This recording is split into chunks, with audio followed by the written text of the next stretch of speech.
Just when you thought Tory policy couldn't get any more absurd, we have this story from a number of media outlets. So the Home Office is considering using nets to clog the propellers of motorboats to halt them. This is according to a former Marine who was tasked with dealing with this issue. So in an interview he gave to a Tory supporting Daily Telegraph, Dan O'Mahony, who is the commander of the Home Office's clandestine channel threat, said nets could be deployed to clog propellers to stop boats dead in the water as they attempt to cross the Dover Strait. He went on to explain how this would safely disable the engine and allow his vessels to pick up the migrants. This is one of the latest tactics that's being considered by Priti Patel's ministry, which included locking migrants up in oil rigs, sending them to an island 5,000 miles away in the South Atlantic, and even using water cannons to produce waves to drive back rubber boats attempting to cross the channel. 7,000 people have arrived in the UK this year, much smaller than other European countries such as Italy, which has seen over 20,000 so far this year.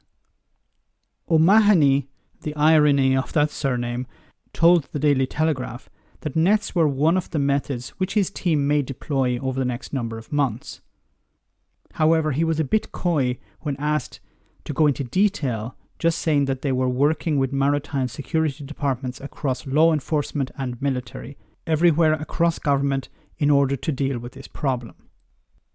In a less dramatic measure, he talked about a 4-stage plan to deal with undocumented migration.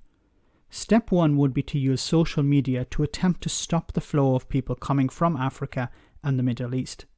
Step 2 would be to reduce the number of asylum seekers that leave France for the UK.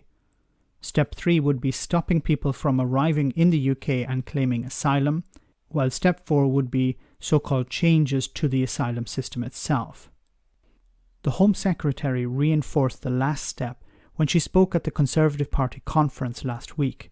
Priti Patel said that she would bring in legislation next year to stop, and I quote, endless legal claims from refused asylum seekers, and was willing to face, and I quote, being unpopular on Twitter in order to bring down the number of claims. So apart from the ridiculous net idea, let's look at some of the more serious issues raised here. Step 1 was the use of social media. Now, how would that work? Would it be a simple propaganda campaign, advertisements in African and Middle Eastern countries telling people just not to come? Or would it be something much more sinister? Would the Home Office make use of tools that Dominic Cummings has developed over the years to spy on human rights groups, both in the UK and abroad, and use this data against both migrants and UK citizens or organisations? Step 2 was to reduce the numbers from France. This would, I assume, be cooperation with the French government. The UK up to now has paid £44 million to help French coastal police arrest people who are attempting to cross. Would this mean more money being spent on this type of activity? Step 3 was to stop people arriving in the UK. This is where the nets and wave machines come in. Now, I'm not entirely sure the Home Office is actually serious about this aspect. It may be an attempt to appear tough to Brexiteers and the right-wing voter bloc. Step 4, of course, is to water down human rights. The whole issue surrounding asylum has been injected with toxic rhetoric over the last number of years. And this will, of course, result in just more resentment towards poor people wanting to make a better life for themselves, or people who are fleeing war or persecution in their own countries. Many people will try to come to the UK, and they will risk their lives doing so. No amount of nets or angry ex-Marines will stop that. A more humane system would be to cooperate with the French and other European nations, allowing people to make and process claims while they are in those countries. Allow people to come in via safe and secure channels, not force them to risk their lives in the process. The UK used to be a standard bearer for human rights, and unfortunately I feel that Brexit has changed all of that.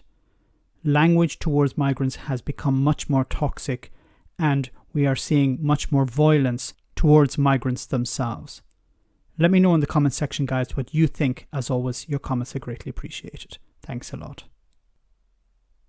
I want to say a big thank you to all of my patrons. You ensure that this channel continues to exist. I'm eternally grateful for all of your support. If you join Patreon, you will receive instant access to our Discord server, where we have both audio and video chats. You can chat with me and other patrons, where we discuss important and non-important issues.